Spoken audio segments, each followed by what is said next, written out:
खरं तर गेल्या 2-3 वर्षापासून लाचलुचपतीची चौकशी माझी सुरू होती. त्यांना लागलेली माहिती मी वेळोवेळी देत आहे.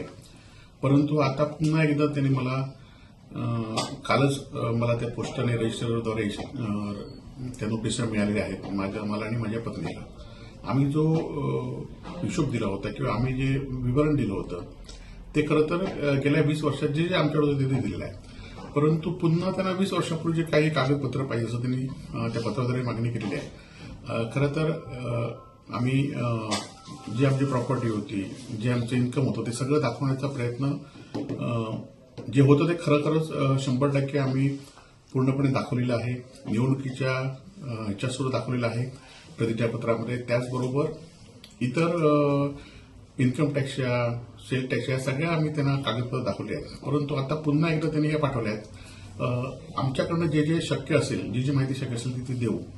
परंतु 20 वर्षामध्ये आज कुठला खरं तर 20 वर्षांपासूनचे कागद किती जणांकडे उपलब्ध असतील ही पण माहिती या ठिकाणी खरोखर घेणं गरजेचं आहे. परंतु असून दे, जे काय कागद असतील ते आम्ही त्यांना पूर्णपणे देऊ.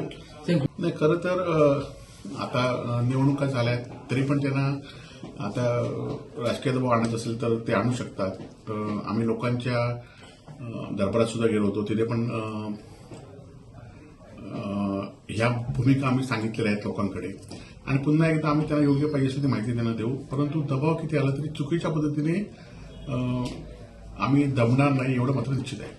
नाही, असं काय ऑफर किंवा आलेलं नाहीत आणि अशा ऑफर आम्ही काही स्वीकारणार नाहीत. आम्ही निष्ठेने या ठिकाणी काम करतो आणि निष्ठेने यापुढच्या काळामध्ये सुद्धा काम करणार आहोत.